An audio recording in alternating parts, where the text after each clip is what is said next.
Ayan mga kabikir, tayo naglalakad.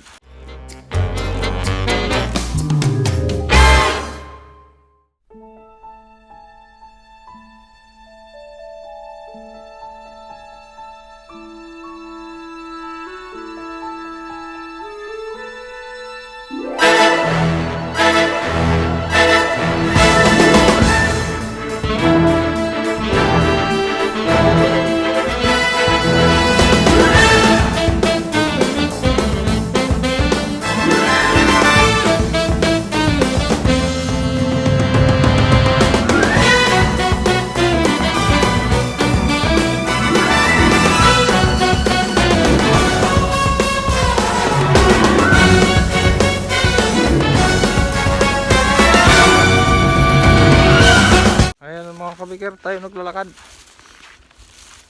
sa gitna ng snow. Oh my goodness, yan, makita nyo, ayan, try natin maglakad, painitin natin ang ating tainga, yan, kita nyo, my goodness, yan, hindi na nakaraan natin mga kabikir. Ito yung na araro naman na, kaya huwag na maglakad tayo.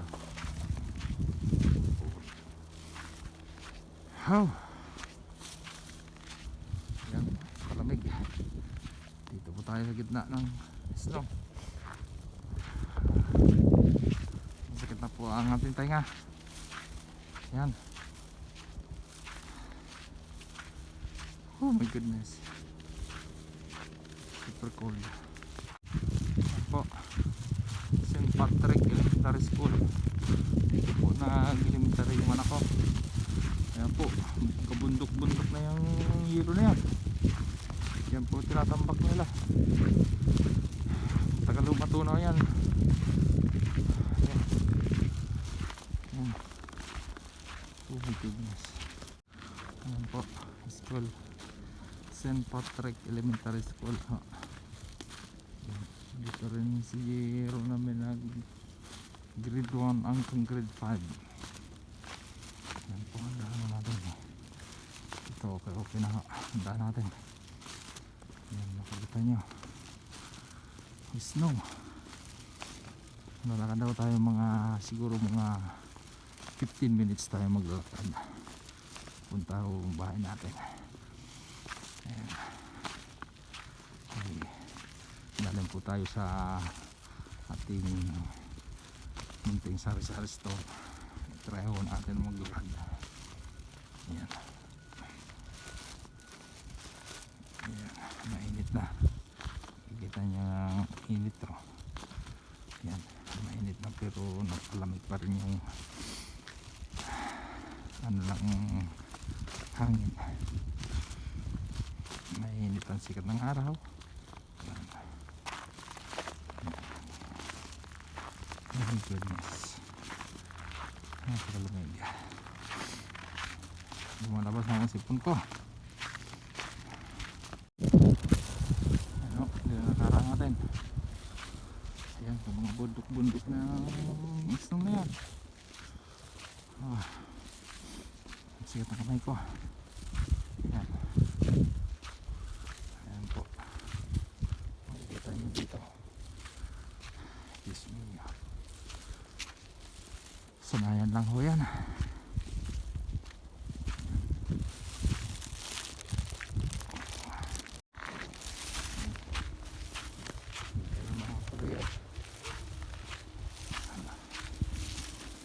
Nice no, white na white oh.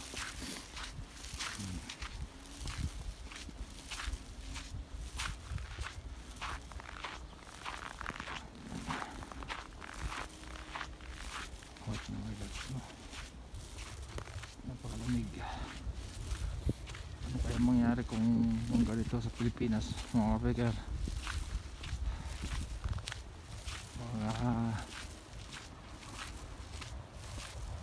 Hindi kakayanin ng mga Pilipino ang lamig. Ayan.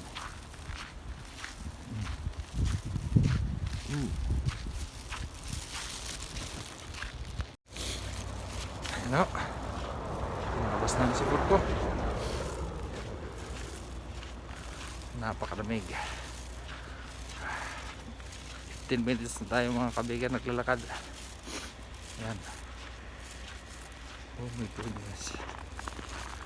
Ano kaya kung araw-araw ka naglalakad ganito? Ano kaya mangyayari? Lapit tayo sa ating munting bahay. Susunod na nakaraan natin to.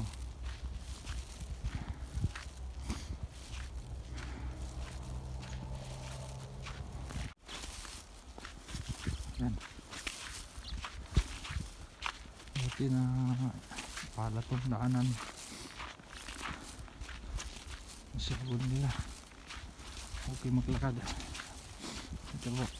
Isang liko na lang po tayo. Bayan na natin. Ito po bagong kapitbahay namin. Si Mark. Yan. Pilipino po yan. Galing po sila ng Manitoba. Yan. Labas sa sipon ko. Yan. Kapila lang namin yan. Sa likod lang namin ito. Yan. Third level tayo.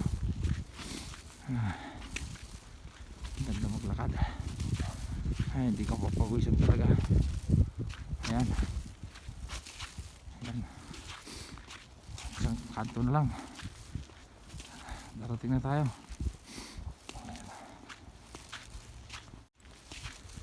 Ayan, dito na tayo. Ayan, makikita nyo yung treehouse na yan. Pinaghirapan po yan. Sabi nung anak ko, gawa mo po dad ng treehouse dyan. Kasi maganda yung puno niya. Tatlong sanga siya. Malaki na. Ayan po. Gubat na. Ayan. Pinaghirapan ko nung siguro mga 2013 yun. Ayan. Ayan, dito na tayo. Ayan po address natin. 51 Avenue, 46th Street corner. Ayan po, dito na tayo. Ayan po ang bahay natin, munting bahay natin. Ayan, ayan tirahe ko. Ayan, treehouse ko. Ayan, kita nyo.